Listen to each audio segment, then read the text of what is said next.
Let's move on. Over the course of the weekend, it emerged that Theo Foley had passed away. He was an Arsenal legend, as well as being a giant of Irish football, and we thought that it was a good moment to try and pay a proper testimony to his life and times. And I'm delighted to say that we have one of his former players, Alan Smith, with us this morning to try and put some context on that. Alan, good morning to you. How are you doing? Morning, I'm good, thank you. You? Theo was one of those characters in Irish football who was kind of around that Arsenal team, and we never fully understood exactly what his role was, because obviously George Graham was such a titan and a big figurehead. But what was Theo's actual day-to-day role like? Yeah, I mean, he was the balance to Georgie's disciplinarian type nature. Obviously, you couldn't get away with much with George, but Theo was the good cop to the bad cop, if you like. I mean, he was the assistant who would take us for the warm up, and we'd have a laugh and a joke before the gaffer came around the corner. I never forget one day. I don't think the gaffer was there, and we were running around the perimeter of London Colney, and we were in twos in a long line, and Niall Quinn was actually up the top with Theo, and he decided to rugby tackle Theo, and they ended up in a ditch. And, you know, some coaches might get quite annoyed about that, but we were all obviously in stitches. Theo just brushed himself down and got on with it. He was one of those characters. I mean, all the lads loved him, but he was also a good coach, and we all respected him as well. Obviously, he was at Anfield in 1989, and he was a big part of our success. It's funny how you do need a bit of yin to yang when somebody like George Graham, because look, again, we kind of don't know exactly what Graham was like, but we know that he had that very stern exterior and a sharp tongue, it seems like. But you can't be like that the whole time, because otherwise, you know, work becomes a bit of a drudge.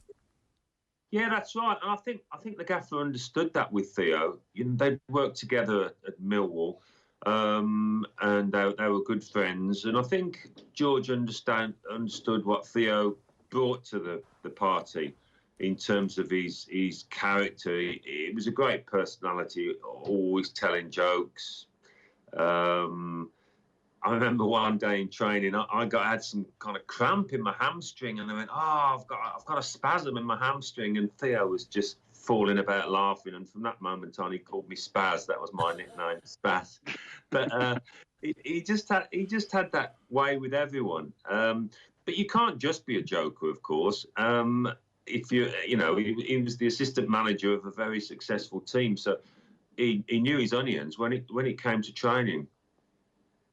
Can you talk a bit about that? Because he obviously did know the game, and he played at a good level, and he played 9 times for the Republic of Ireland as well. In terms of his impact on the training ground and how that Arsenal team played, and particularly, I guess, that defensive structure that Arsenal side were so well known, how involved was he in the day-to-day training and implementation of what George Graham wanted to do?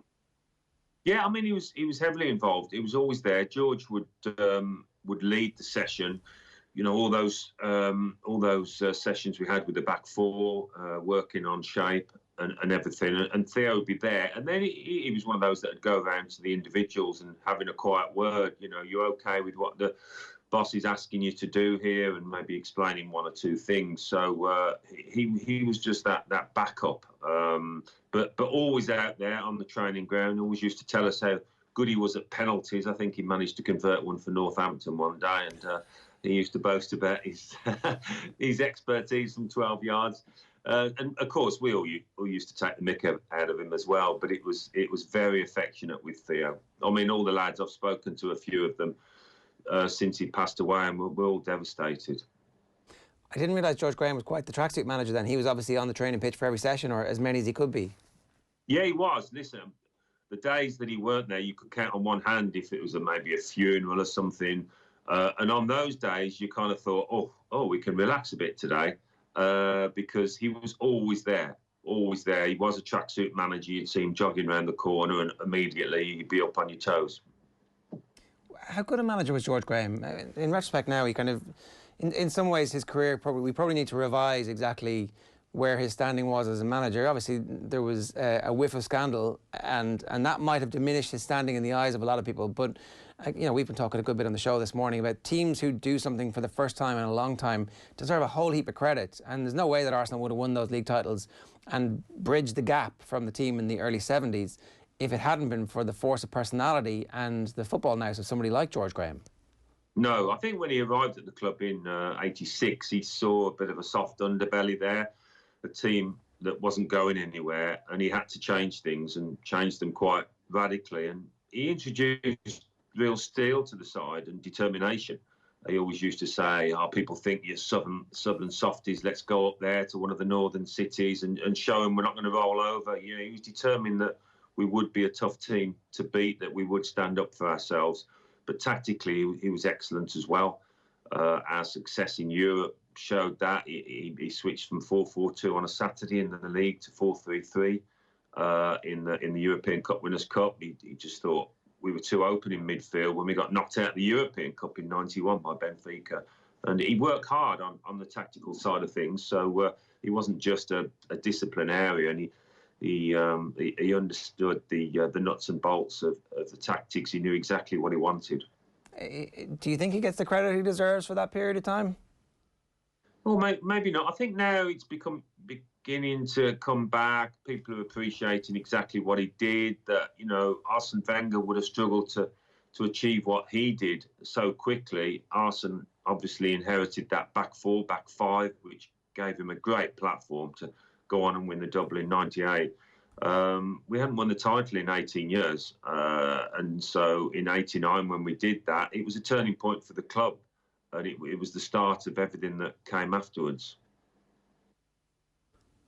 I guess as well, so many Arsenal supporters for so long in the Arsene Wenger thought success was going to be such a regular thing that they forgot there was a time actually that it didn't come as straightforward, that there was a time when the club needed to be rejuvenated and brought back to life, like George Graham did. On '89, then, while we have you on and we're talking about that, and there's been obviously a lot of reminiscing about Liverpool and that '89-90 period. That night at Anfield, what's the standout memory for you of that night, away from the goal? Good question. I suppose Mickey Thomas's goal, really, and the fact that one side clipped it through towards him. It was just, sounds a cliche, but it did seem to go into slow motion. All the lads say the same. We could all see him being closed down from left and right, red shirts converging, and we all thought Mickey was going to leave it too late. So when he eventually just clipped it over Grobler, I mean, that was the moment. We quickly went to Mickey and then went to the corner of the ground where our fans were, and it was just bedlam. Just the whole night was incredibly special. We all look back on it now with tremendous fondness, and just, you know, we're just so honoured really to have been involved in a game of that magnitude. It seems to get bigger and bigger as you move away. We've made a film about it, and they've been showing it on the telly during lockdown, that match. So we're all very proud.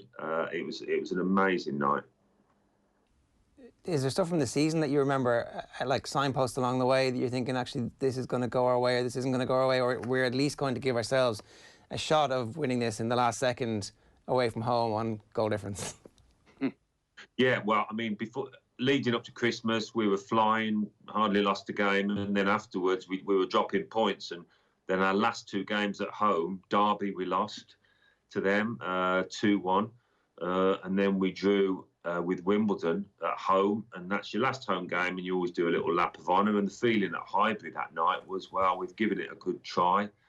Thanks for supporting us, and the fans were probably feeling the same way. We got a warm reception as we left the pitch, and in the dressing room that night we just deflated. I mean, we hadn't given up. The chairman came down, as he would do once a season, you know, to say well done. But the gaffer, you know, he said, listen lads, we're still in this. We've made it hard for ourselves. But I mean, we all left Highbury that night, drove back home feeling as if we've let this slip.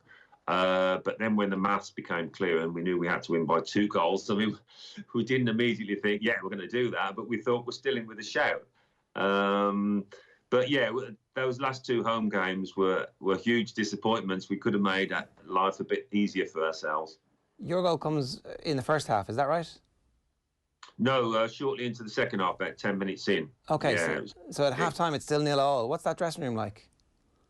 Well, the lads were disappointed because we'd hardly had an effort on goal.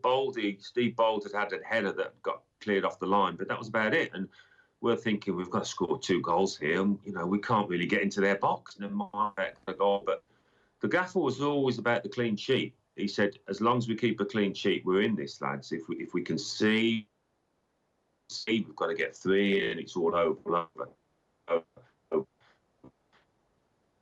I know perfectly. He said, we'll push on a bit now. The 2 wing backs, as they were that night, Lee Dixon and Nigel Winterburn. He says, Lee, Nigel, I want you to push on a bit more, try and get some balls into the box, and we'll get that first goal. So the gaffer takes a lot of credit for really sending us out with a lot of belief. Alan, great stuff, and thanks a million for joining us this morning and sharing your memories of Theo Foley, and I hope you're keeping well. Yeah, no, thank you for that. I hope, everyone will remember Theo, and I hope the club will do something as well. He deserves to be fondly remembered. He played a big part in the history of the club. Alan Smith, always great to talk to you. Thanks a million, man. Cheers.